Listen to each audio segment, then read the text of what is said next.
What is up, you guys? Welcome back to my YouTube channel. As you guys saw in my last video, we did pull the transmission out of the Lamborghini. We got it sitting right over here. Show you what's going on back here. And for those of you that are new to the channel, make sure you guys subscribe first of all and hit the bell notification so you guys can keep up with what's going on. A little rundown of what we got going on is my 2004 Lamborghini Gallardo. We are going to be swapping an LS into it, and we are going to be putting a 6-speed gated as long as we can get all the parts for that. If not, we are going to have to keep the E-gear, but I'm hoping we can get all the parts to swap it over to the gated 6-speed. They are really hard to find, and they are really expensive, but I'm trying my best. I do got some of the parts, but not all. As you guys know, though, we're not the first ones to do the LS swap in the Lamborghini. ICT Billet built their green Lamborghini Gallardo, and they pretty much did all the hard work for us. They fabricated all the parts to be able to swap in the LS, and they got a lot of the hard work figured out. We are gonna put our little touches to it and make it to our style, I guess you could say. From what I know is they are the first ones to put an LS in one of these Gallardos, so that makes us the second, right? I mean, I've been looking all over the internet, YouTube, and I haven't seen another Gallardo that's got an LS in it, so that's pretty unique. Excuse the mess. We are working out of my 2-car garage, so we don't, a dirty garage means that there's work going on. What we're gonna be doing today is we're gonna be working on taking this beast of a motor out and putting it on the stand, hopefully, and seeing what went wrong with it. We're gonna tear it apart. I have my suspicions, but I'm not gonna say for sure until we actually start tearing into it.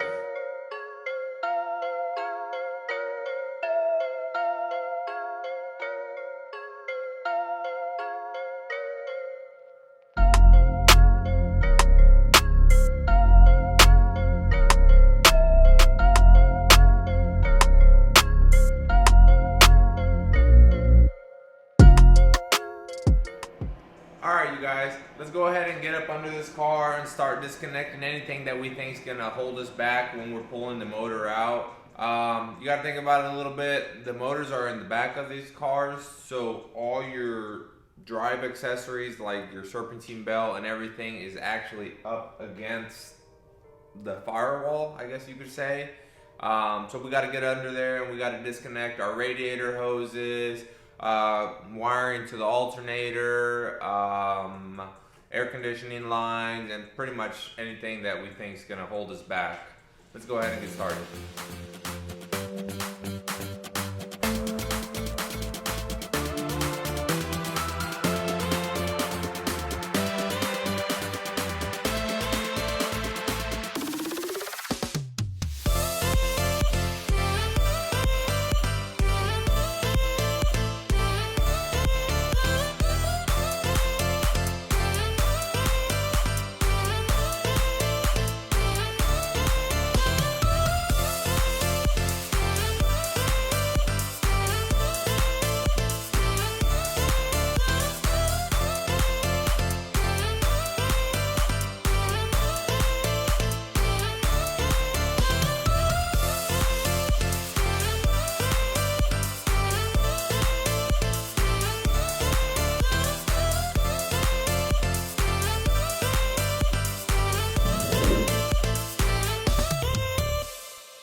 All right, you guys, now that we've got everything disconnected down under the car, let's go ahead and move over to the engine bay and start disconnecting any wiring from the wiring harness, fuel lines, and pretty much anything that we think we need to remove in order to get this out.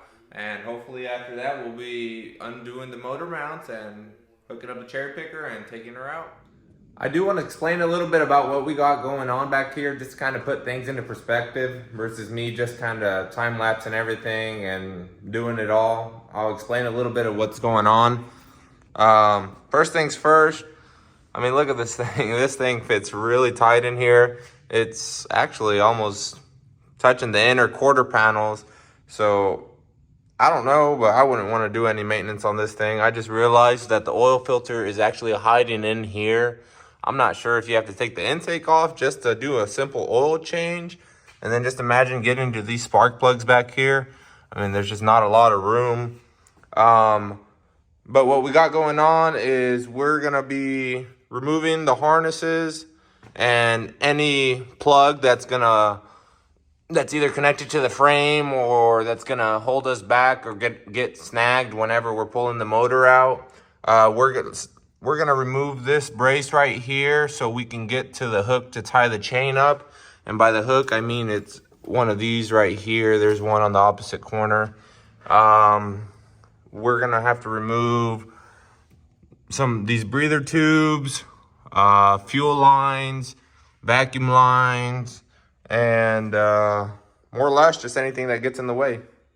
Let's get started.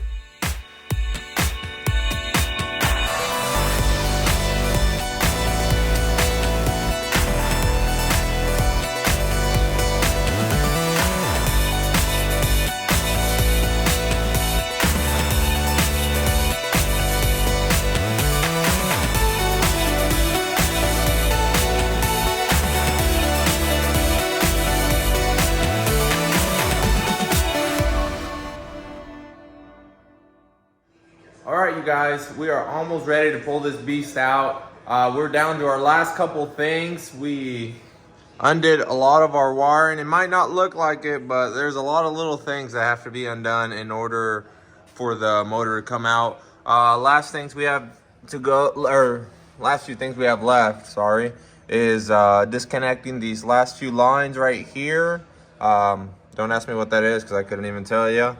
And mind you, I'm no Lamborghini mechanic, so we're kind of learning this together.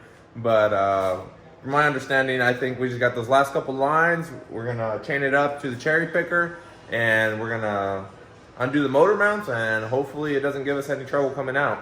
Let's get to it.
as you guys just saw, we just got the motor out, and let me tell you, that was a pain.